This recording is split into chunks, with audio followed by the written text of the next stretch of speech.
কক্সবাজার জেলাধীন চকরিয়া উপজেলার ডুলহাজরা ইউনিয়নে বঙ্গবন্ধু সাফারি পার্কটি অবস্থিত।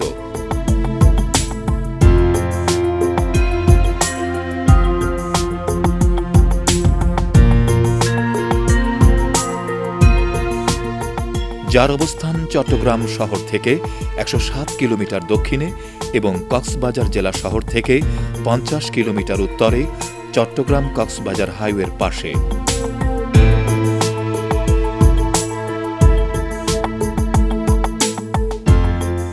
পার্কটি বন ও পরিবেশ মন্ত্রণালয়ের আওতায় বন্যপ্রাণী সংরক্ষণ ও ব্যবস্থাপনা বিভাগের নিয়ন্ত্রণে পরিচালিত হয়ে আসছে। বাংলাদেশে এটি প্রথম সাফারি পার্ক।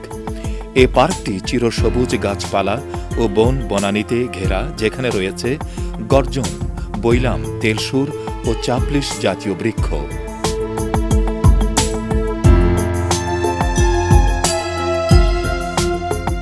রয়েছে নানান ধরনের লতা, গুল্ম ও মাঝারি আকারের গাছ। এশিয়ান হাতি, কালো ভাল্লুক, বিভিন্ন ধরনের হরিণ, বাঘ, চিতাবাঘ, জলহস্তী, কুমির, সিংহ, বানর ও নানান জাতের পাখি এ পার্কের প্রধান প্রধান প্রাণী। আমরা ঢাকা থেকে আসছি, পরিবার নিয়ে আসছি। তো পরিবার আর অন্যরা ঘুরতেছে একাধিক জায়গায়। তো এখানে আসার পরে, কক্সবাজার আসার পরে আমরা এখানে আসলাম। কক্সবাজার থেকে নাম জানা কারো কাছ থেকে বাঘ, সিংহ, টিয়া পাখি, বিভিন্ন কালারের বক, সাপ, কুমির, যেভাবে আছে পরিবেশটা অনেক সুন্দর। বিনোদনের জন্য মানে পর্যাপ্ত বলা চলে। অনেক মজা করতেছি, অনেক ভালো লাগতেছে। গাড়ি নিয়ে আসলাম, গাড়ির পার্কিং ফিস দিলাম, আমাদের নিজস্ব টিকিট আছে, সবগুলো নিরাপত্তা বোঝা যায়। বাচ্চারা তো দেখলে, বন্যপ্রাণী দেখলে খুশি। বাঘ, সিংহ, ভাল্লুক, হরিণ, অজগর, কচ্ছপ, এগুলো সব বাচ্চারা খুব খুশিতে থাকে। পর্যটক নগরী হিসেবে জায়গাটা অনেক ভালো, পরিবেশটা অনেক ভালো। কচ্ছপ, তারপর সাপ, জলহস্তী, বানর, হাতি, সবগুলো খুব ভালো প্রাণী, আর দেখি খুব সবাই মজা পাচ্ছে। আর ফরেনদের জন্য খুব ভালো জায়গা পর্যটন নগরী হিসেবে, আর তাদের সিকিউরিটি অনেক ভালো। এ পার্কটি প্রতিষ্ঠা করা হয় প্রাণী বৈচিত্র্য রক্ষার জন্য। আমরা বাংলাদেশে দেখে থাকি যে সাফারি পার্কগুলা অনেক বেশি অবদান রাখে। তার মধ্যে ডুলাহাজরা সাফারি পার্ক, তারপর হচ্ছে বঙ্গবন্ধু সাফারি পার্ক, যেখানে আমরা দেখি প্রাণীদেরকে তাদের যে হ্যাবিটেটটা সেটি রক্ষা করে একটি নির্দিষ্ট পরিবেশে, প্রাকৃতিক পরিবেশে প্রাণীটাকে রাখা হয়। এবং সেটি আসলে রাখা উচিত এবং আমাদের করা উচিত। যেটি হচ্ছে প্রাকৃতিক পরিবেশটি আমরা যদি একটি প্রাণীকে দিতে পারি, সেটি আমাদের পৃথিবীতে তার যে বাসস্থান সেটিকে যদি প্রাকৃতিকভাবে পায়, সেটি আমাদেরকে বেশি বেনিফিট দিবে এবং তার ভবিষ্যৎ প্রজন্মকে ধারণ করতে সক্ষম হবে। সুতরাং এই ধরনের পার্ক, যেগুলো হচ্ছে ডুলাহাজরা সাফারি পার্কের কথা বললাম, কিংবা বঙ্গবন্ধু সাফারি পার্কের কথা বললাম, এগুলোর পরিমাণ যদি আরও বাড়ানো যায় বাংলাদেশের বিভিন্ন জায়গায়, যেমন হচ্ছে আপনার খুলনায় যদি করা যায়, কিংবা অন্যান্য অঞ্চলে যদি করা যায় আরও কিছু, তাহলে আমাদের বায়োডাইভার্সিটির জন্য অনেক বেশি ভালো হবে এটি এবং ফলদায়ক হবে। জীববৈচিত্র্যের এসব প্রাণীদের নমুনাগুলো দেখে এখানকার পরিবেশ, প্রকৃতি, আবহাওয়া এগুলো সম্পর্কে ধারণা পাওয়া যায়। বাংলাদেশের পরিবেশ, প্রকৃতি, আবহাওয়া এদের বসবাসের প্রতিকূলে নয়, অনুকূলে যদি হয়ে থাকে, সেটা হচ্ছে আমাদের মানুষের সচেতনতা। যারা জীববৈচিত্র্য নিয়ে গবেষণা করছে তারা হয়তো কিছুটা সচেতন এদেরকে বাঁচিয়ে রাখার জন্য, কিন্তু যারা সাধারণ মানুষ রয়েছে বাংলাদেশের বিভিন্ন এলাকায়, জেলায়, এদের হয়তো অনেকেই এদেরকে বাঁচিয়ে রাখার স্বার্থে সেরকম সচেতনতা নেই। এরা হয়তো জানে না যে কীভাবে এদের আবাসস্থলকে বা এরা যা খেয়ে থাকে, এরা যেখানে বসবাস করে সেই জায়গাগুলো কীভাবে সংরক্ষণ করা যায়। তো সাধারণ মানুষের আমাদের এই মিউজিয়াম থেকে একটি প্রচেষ্টা বা উদ্যোগ হতে পারে, যাতে করে সাধারণ মানুষ কীভাবে বুঝতে পারবে এদেরকে বাঁচিয়ে রাখা যায়। এদের সচেতনতা খুব জরুরি। জীববৈচিত্র্য গবেষকরা তো কাজ করছেন এদেরকে বাঁচিয়ে রাখার স্বার্থে, কিন্তু সাধারণ মানুষ যদি আমাদের সাথে একাত্মতা প্রকাশ করে থাকে আমাদের জন্য খুব ভালো হয়, এবং প্রাণীদের জন্য তো অবশ্যই। প্রতিটি এলাকায় মানুষ একটি গ্রুপ তৈরি করে ফেলতে পারে, কিভাবে করে তারা তাদের জীববৈচিত্র্য বা পরিবেশের জন্য কাজ করবে, এদেরকে সংরক্ষণের জন্য কাজ করবে। এটা একটা এলাকা পর্যায়ে এবং অবশ্যই জেলা পর্যায়েও করা সম্ভব। এভাবে করে হয়তো বা আমরা দেশের প্রতিটি বন বা দেশের যে প্রাণীগুলো আছে সেগুলো সম্পর্কে তারা ধারণা করতে পারবে, তাদেরকে বাঁচিয়ে রাখার সম্পর্কে ধারণা, বা তারা কিভাবে কোন পরিবেশে থাকতে অভ্যস্ত, আমরা যেন ক্ষতি না করে থাকি এ সম্পর্কে আমার মনে হয় যদি সাধারণ মানুষ এগিয়ে আসবে একটু চেষ্টা করে এগুলো জানার জন্য, তাহলে ভালো হতো হয়তো বা এই প্রাণীদের জন্য, এদের বেঁচে থাকার জন্য। সাফারি পার্ক এমন একটি পার্ক যেখানে আমরা আনন্দ বিনোদনের সাথে সাথে বিভিন্ন প্রাণী সম্পর্কে জানতে পারি, তাদের বসবাসস্থল, তাদের স্বভাব, বৈচিত্র্য ইত্যাদি সম্পর্কে জানতে পারি। বর্তমান পৃথিবীতে জীববৈচিত্র্য রক্ষা করা এখন একটি গুরুত্বপূর্ণ বিষয় হয়ে দাঁড়িয়েছে। সেখানে একটি প্রাণীকে যদি আমরা সংরক্ষণ করতে চাই, তাহলে সেই সব প্রাণীকে কাছ থেকে ভালোভাবে জানা, দেখা, বোঝা, শোনা সব কিছুই খুবই প্রয়োজন। সেক্ষেত্রে সাফারি পার্ক একটি অনন্য ভূমিকা পালন করে, যেখানে আমরা প্রাণীদেরকে নিজ চোখে দেখতে পারি, তাদের আবাসস্থল সম্পর্কে জানতে পারি এবং সাথে সাথে একটি বিনোদনের ব্যবস্থাও হয়ে যায় সেখানে। শুধু তাই নয়, সাফারি পার্কে একটা প্রাণীকে তাদের প্রাকৃতিক অবস্থা সংরক্ষণ করা যায়, তাতে প্রাণীটির সংরক্ষণে অনেক সুবিধা হয়। আমরা প্রাণীটিকে তাদের স্বাভাবিক অবস্থায় দেখতে পেয়ে আমরা প্রাণীটার সম্পর্কে অনেক কিছু বুঝতে পারি। মানে সাফারি পার্ক সংরক্ষণে বা এই ধরনের আরও পার্ক দেশে নির্মাণে আমাদের আরও বেশি সচেষ্ট হতে হবে, কারণ আমাদের দেশে প্রাণী সংরক্ষণের ব্যবস্থা অন্যান্য বিশ্বের দেশের মতো অত বেশি ভালো নয়। সে কারণে আমাদের জীববৈচিত্র্য সংরক্ষণে আরও বেশি সতর্ক হতে হবে এবং এসব পার্কের রক্ষণাবেক্ষণ এবং প্রাণীদের রক্ষণাবেক্ষণে আরও বেশি সচেষ্ট হতে হবে। সাফারি পার্কে একটা প্রাণীকে আমরা যখন তাদের ন্যাচারাল একটা হ্যাবিটেটে দেখতে পাচ্ছি, তখন আমরা ওই প্রাণীটার সম্পর্কে, তার বিহেভিয়ার সম্পর্কে অনেক সহজে জানতে পারছি। প্রাণীটা কীভাবে থাকছে, কীভাবে খাচ্ছে, তার স্বভাব আচরণ কীরকম, সে সম্পর্কে আমরা দেখতে পাই। তার সম্পর্কে অনেক কিছু রিসার্চে অনেক সুবিধা হচ্ছে। আমার স্টুডেন্টরা যাতে গবেষণা করতে পারে। আর সবচেয়ে কী হবে যে পার্কে আমরা বাইরের যারা দর্শনার্থী যারা প্রবেশ করে, তারা যেন পার্কের পরিবেশ নষ্ট করে না ফেলে, এবং এটা আমাদের সুস্পষ্ট প্রোটেক্টেড এরিয়ার যে নিয়মকানুন আছে সেগুলো তার মধ্যে উল্লেখ আছে কোন কাজগুলো করা যাবে, সেখানে কোনগুলো করা যাবে না। আমার মনে হয় সেগুলো যদি আমরা স্ট্রিক্টলি ফলো করা হয়, যে তাহলেই আমার মনে হয় অন্তত পার্কের ভিতরে বায়োডাইভার্সিটি যেগুলো আছে আমাদের সেটা সংরক্ষণ করা সম্ভব। এই সাফারি পার্কে এখন উন্মুক্ত অবস্থায় যে সমস্ত প্রাণী আছে সেটা হলো আপনার 123 প্রজাতির প্রায় 1050, আর ক্যাপটিভ অবস্থায় প্রাণীর সংখ্যা হলো 62 প্রজাতির 375। তো এখন আমরা যেগুলো উন্মুক্ত অবস্থায় আছে তাদেরকে বেশিরভাগই কোনো আর্টিফিশিয়াল কোনো খাবার দিতে হয় না।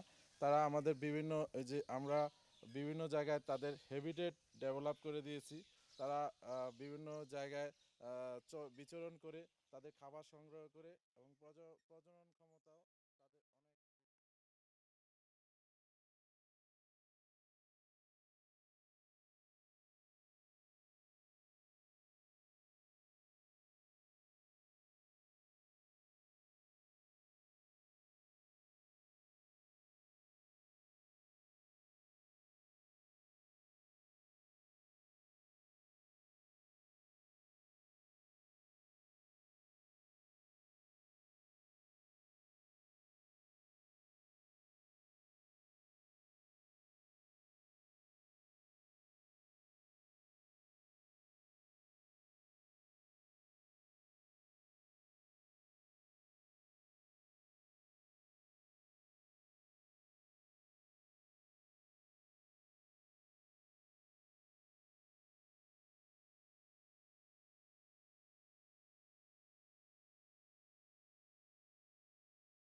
মাধ্যমে পার্কের মিউজিয়ামে সংরক্ষণ, পার্কের চারিদিকে অসমাপ্ত প্রাচীর নির্মাণ। বিলুপ্ত প্রাণীদেরকে এখানে বাঁচায় রাখার জন্য আমরা এখানে বিলুপ্ত প্রজাতি এখানে সংরক্ষণ করি, যেমন বাঘ, ভাল্লুক, সিংহ, হরিণ, তারপরে কুমির, বনমুরগ, বন শুকুর, অজগর, বিভিন্ন প্রজাতির পশু পাখি এখানে আমাদের এখানে সংরক্ষণ করা হয় এবং বিভিন্ন শিক্ষা প্রতিষ্ঠানের ছাত্ররা এখানে আসে, এদের গবেষণা কাজে আমাদের এগুলো লাগে এবং বিভিন্ন দর্শনার্থীরা, হাজার হাজার দর্শনার্থীরা দৈনিক আসে এবং উপস্থিতি উপভোগ করে। পানির রিজার্ভার তৈরি, কর্মচারীদের জন্য আবাসিক সুবিধা বৃদ্ধি, বিদ্যমান ভবনগুলোর সংস্কার এবং বিদ্যমান মাস্টার প্ল্যানের অধিকতর উন্নয়ন। চলমান প্রকল্পের বর্তমান সময় পর্যন্ত অগ্রগতি 66.25। পার্কটির উন্নয়ন কার্যক্রম চলমানের এ পর্যায়ে এখানে প্রায় 165 প্রজাতির 4000টি প্রাণী রয়েছে। পার্কের গেট পার হলেই ডান দিকে দেখা যায় অর্কিডের এক বিশাল সংগ্রহশালা। বাম দিকে রয়েছে মিউজিয়াম, যার অবস্থান তথ্য কেন্দ্রের পাশেই। এই মিউজিয়ামে তথ্যসহ উদ্ভিদের 2000 প্রজাতির হার্বেরিয়াম শীট এবং তথ্যসহ মেরুদণ্ডী ও অমেরুদণ্ডী প্রাণী মিলে 3050টি প্রাণীর স্টাফ রয়েছে। পার্কের মধ্যে সমাবেশ ঘটেছে পাহাড়, বন ও জলাশয়ের।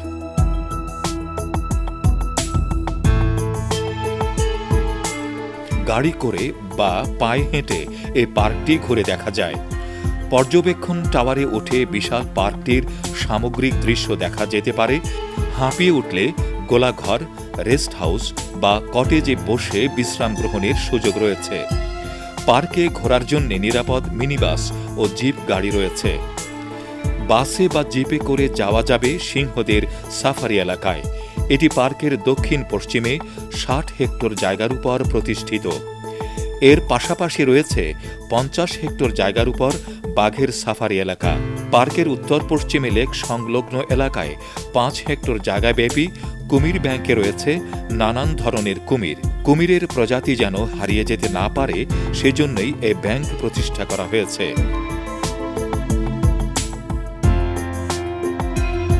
বঙ্গবন্ধু সাফারি পার্কের যে পরিচিতি বা যে গঠন, সেটা একটা মহৎ উদ্দেশ্যেই তৈরি করা হয়েছে। প্রথমত যেটা আমরা দেখি আমাদের প্রাণীবিদ হিসেবে, যে এই সাফারি পার্কটা কিন্তু আমাদের একটা জ্ঞানের আধার হিসেবে কিন্তু কাজ করবে এবং সাফারি পার্কের কনসেপ্টটা কিন্তু পৃথিবীর সব দেশে নেই। আমাদের পার্শ্ববর্তী থাইল্যান্ডে আছে, অথচ ভারতবর্ষে কিন্তু ঠিক সেরকম নেই। ভারতবর্ষে ম্যাক্সিমামে কিন্তু জু বা চিড়িয়াখানা। তো সাফারি পার্কের এই যে উন্মুক্ততা বা এইখানে যে প্রাণীরা যে উন্মুক্ত স্থানে ঘুরে বেড়ায় এবং তার ব্যাপ্ত পরিবেশে থাকে, তার মাধ্যমে কিন্তু আমরা কিন্তু অনেক কিছু শিখতেছি। যেই জিনিসটা এই হারিয়ে যাওয়া প্রাণীগুলো কিভাবে তারা পরিবেশে থাকার চেষ্টা করে, তারা কিভাবে তারা পরিবেশে প্রজনন করে। কারণ প্রজনন হচ্ছে গিয়ে একটা প্রাণী সংরক্ষণের একটা একমাত্র উপায়, যার মাধ্যমে আমরা তার পরবর্তী প্রজন্মকে আমরা পেতে পারি। আর এছাড়াও আমাদের আমরা যে বিহেভিয়ারাল স্টাডি যেটাকে বলে, সেই বিহেভিয়ারাল স্টাডি হিসাবে আমরা যেটা দেখতে পাই, সাফারি পার্ক একটা অনন্য ভূমিকা পালন করে, যেখানে আমরা প্রাণী, এক একটা প্রাণী বা একটা প্রজাতিকে ধরে ধরে আমরা তাদের বিভিন্ন সময়ের, তাদের ছোটোবেলার, তাদের বড় হওয়ার পরে বা তাদের প্রজননের সময় বা তারা যখন খাবারের সময় তারা কী ধরনের আচরণ করে, সেগুলো কিন্তু আমরা এখানে গবেষণার উপজীব্য হিসেবে পাই। তা আমি ধারণা করব যে আমাদের যে সাফারি পার্কগুলো আছে, তারা সেখানে আমাদের মতো অনেক প্রাণীবিদরা কাজ করছেন, অক্লান্ত পরিশ্রমে কাজ করছেন। তারা এই আমাদের যে পরিবেশের সংরক্ষণের জন্য এবং আমাদের পরিবেশকে সংরক্ষণের যে প্রাণীগুলো, বিরল যে প্রাণীগুলো আছে, সেই প্রাণীগুলোকে তারা সংরক্ষণ করে তারা আমাদের এই প্রজাতির প্রজনন এর মাধ্যমে তাদের সংখ্যা বৃদ্ধি করে তারা যেন আমাদের এই যে পরিবেশ থেকে তাদের যে অবস্থান বা তাদের যে হারিয়ে যাওয়া হচ্ছে, সেটাকে যেন রোধ করতে পারে। পার্কের দক্ষিণ অংশে রয়েছে জেব্রা ও অন্যান্য বন্য প্রাণী এবং জলহস্তী। এরা দখল করে আছে 100 হেক্টর জায়গা। পার্কের মধ্যবর্তী স্থানে 100 হেক্টর জায়গায় রয়েছে স্পটেড, বার্কিং, সাম্বা, গয়াল, গোরাল ও হক জাতের হরিণ। উত্তর অংশে 100 হেক্টর জায়গার মধ্যে রয়েছে 8টি হাতি। এসব সাফারি ছাড়াও রয়েছে পাখিদের বিশাল মুক্ত খাঁচা, কচ্ছপ সংরক্ষণ কেন্দ্র ও বিড়াল ঘর। প্রাকৃতিক পরিবেশে জীববৈচিত্র্যের বিভিন্ন দিক পরিবেশনের জন্য রয়েছে ইন্টারপ্রিটেশন সেন্টার। মিউজিয়ামে গিয়েও বিভিন্ন উদ্ভিদ ও প্রাণী সম্পর্কে তথ্য জানা যাবে। পার্কের মধ্যস্থিত বিশাল লেক এলাকায় গিয়েও বিনোদন উপভোগ করা যেতে পারে। ঘুরতে ঘুরতে হাঁপিয়ে উঠলে রিফ্রেশমেন্ট কেন্দ্রে গিয়ে আপনজনদের উদ্দেশ্যে কিছু কেনাকাটা করে নেওয়া যাবে। এক ফাঁকে এ পার্কের বিনোদনের জন্য আয়োজিত সুযোগগুলো ব্যবহার করতে ভুললে অনেক কিছু অপূর্ণ থেকে যাবে। গভীর বনের মধ্যে দিয়ে হাঁটার সুযোগ এবং বিভিন্ন মডেল ও মোরাল দেখার দুষ্প্রাপ্য আয়োজন, এসব কিছু দেখে মনে হবে যেন দিনটা এক স্বপ্নীল আবেশে কখন কেটে গেল।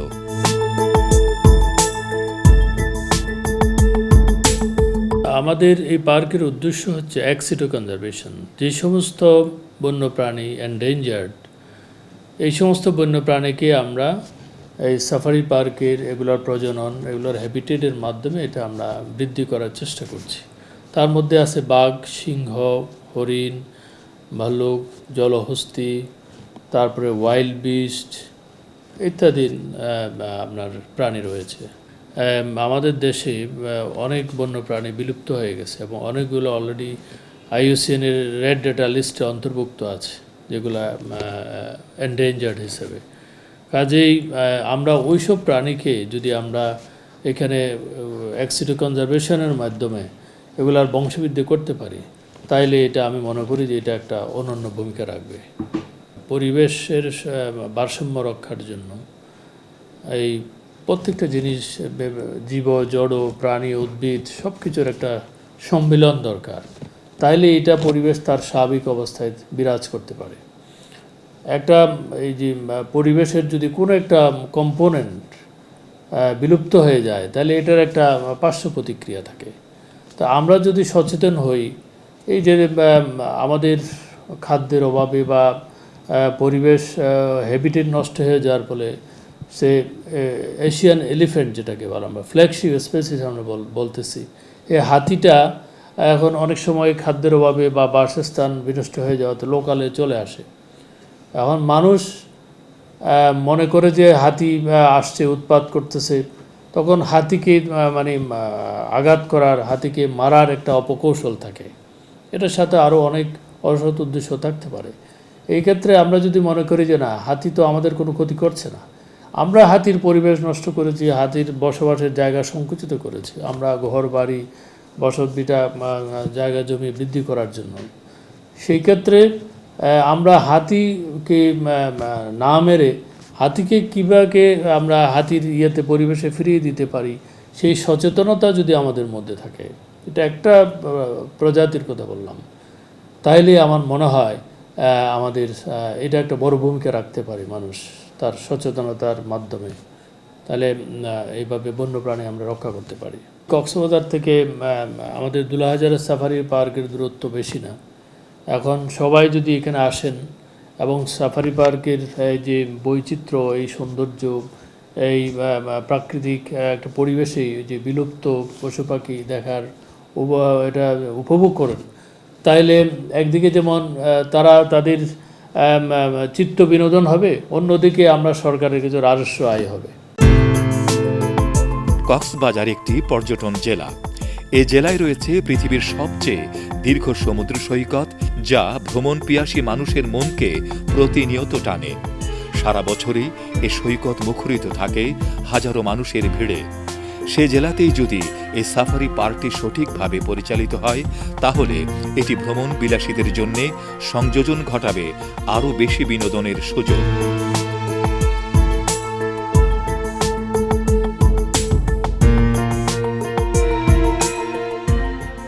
মানুষের ভ্রমণ সূচিতে ঘটবে বৈচিত্র্য। এই পার্ককে কেন্দ্র করে সৃষ্টি হবে অনেক মানুষের কর্মসংস্থান, অর্থনীতির চাকায় যোগ হবে বাড়তি গতি। বঙ্গবন্ধু শেখ মুজিব সাফারি পার্কটির যথেষ্ট উন্নয়ন ঘটেছে, তবে উন্নয়ন ধারা এখনও অব্যাহত আছে। আমরা আশা করি শীঘ্রই এই পার্কটি মানুষের বিনোদনের জন্য পূর্ণাঙ্গ রূপ পাবে এবং দেশি বিদেশি মানুষের বিনোদনে, গবেষণা এবং শিক্ষা ক্ষেত্রে অনন্য ভূমিকা পালন করবে।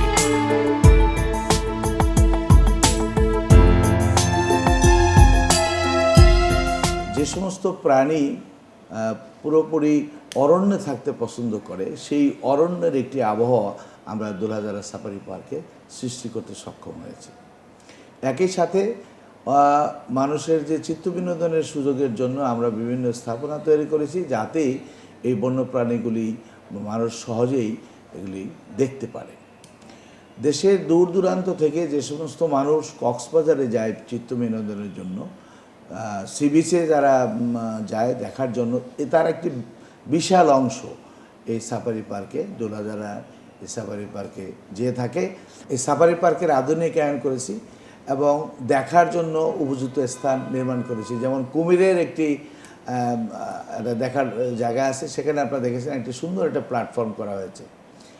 এমনি করে আপনি বনে, একদম প্রকৃত বনেই দেখবেন যে হরিণ বিচরণ করছে। এই হরিণ দেখে, বনে হরিণ দেখে আর খাঁচায় হরিণের দেখে কিন্তু মানুষের একটা পার্থক্য মানুষ নির্ণয় করতে পারে। এই যে মানুষ বেশি চিত্তবিনোদনের বেশি সুযোগ সৃষ্টি হয়, মানুষ বেশি আনন্দিত হয়, আহ্লাদিত হয় মানুষ যখন বনে এই বন্য পশু পাখি দেখে থাকে।